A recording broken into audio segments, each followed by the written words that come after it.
तो झारखंड में 1932 का खतियान को लेकर एक बड़ी अपडेट आ रही है, जिसमें स्थानीयता का आधार और 1932 तो रहेंगे ही, साथ ही कोल्हान में 64 का सर्वे को शामिल किया जाएगा।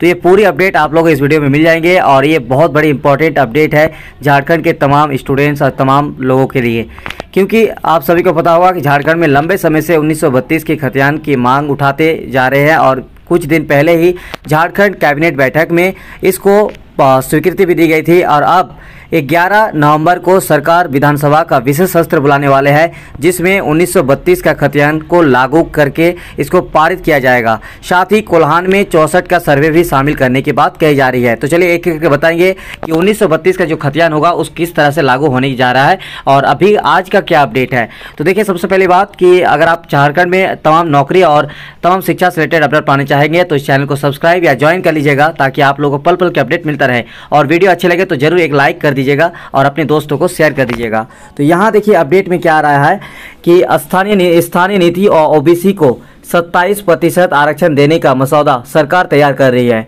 11 नवंबर को सरकार विधानसभा का विशेष सत्र बुलाकर दोनों ही प्रस्ताव को पारित करेगी, यानी कि कैबिनेट बैठक होनी है और उस कैबिनेट बैठक में ये तय होगी कि झारखंड सरकार का विधानसभा का विशेष सत्र बुलाने को लेकर।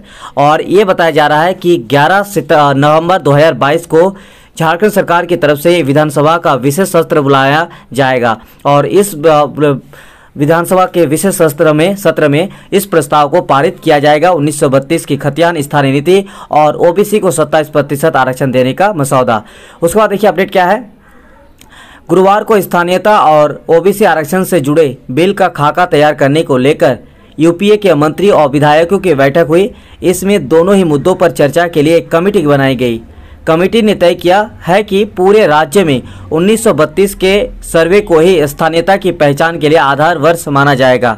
यानी झारखंड में जो खतियान 1932 के मांग बहुत लंबे समय से होती आ रही है, तो इसकी जो आधार होगा 1932 का सर्वे को, उसमें स्थानीयता की पहचान के लिए आधार वर्ष माना जाएगा।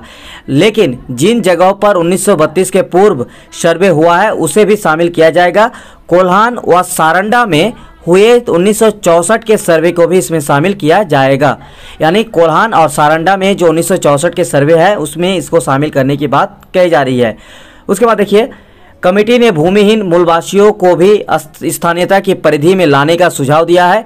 वैसे गांव या ग्राम सभा सक्षम या गठित नहीं है, वैसी स्थिति में सरकार को इसका समाधान निकालने के लिए कहा गया है। तो ये अपडेट आ रही है ओबीसी 27% आरक्षण और स्थानीयता मुद्दे पर, जहां पर 1932 का यहाँ पे जो है आधार रखा जाएगा स्थानीयता परिभाषित करने के लिए। साथ ही कोल्हान और सारंडा में 1964 के सर्वे को शामिल करने की बात कही गई है। तो उसके बाद देखिए, आदिम जनजाति स्वाभाविक तौर पर होंगे स्थानीय। राज्य के आदिम जनजातियों को स्वाभाविक तौर पर स्थानीय माना जाएगा। इनके लिए खतियान की आवश्यकता नहीं होगी। यानी जो आदिम जनजाति के अंतर्गत आते हैं उनके लिए यहाँ पे स्थानीयता होगी और उनके लिए यहाँ पे खतियान की कोई आवश्यकता नहीं होगी। कमेटी का मानना है कि ज़्यादातर आदिम जनजातियाँ भूमिहीन हैं, इनके पास खतियान नहीं है। इसके साथ ही एसटी की ऐसी जातियाँ जिनके पास खतियान नहीं है और वह जंगलों में रहते हैं, तो उनके वन पट्टा को आधार माना जा सकता है खतियान को लेकर। ठीक है, तो ये सारा प्रोसेस को लेकर ये मीटिंग हुआ है, ऐसा नहीं कि ये लागू हो गया। अब देखने वाली बात होगी कि 11 नवंबर 2022 को क्या कुछ हो रहा है। यहाँ पे 1964 के सर्वे को शामिल करने की बात कही गई है कोल्हान और सारंडा का। तो ये मीटिंग किया गया है और इस मीटिंग में जो भी निर्णय लिया गया है वो अब प्रस्ताव रखा जाएगा और कौन कौन सा प्रस्ताव को पारित किया जाएगा वो विधानसभा 11 नवंबर 2022 को रखा जाएगा।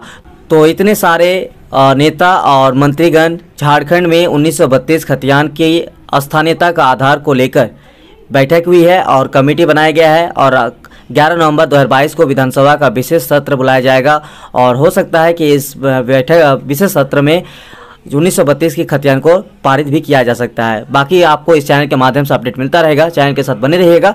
मिलता है नेक्स्ट वीडियो में, चैनल को सब्सक्राइब कर लीजिएगा। तब तक के लिए शुक्रिया।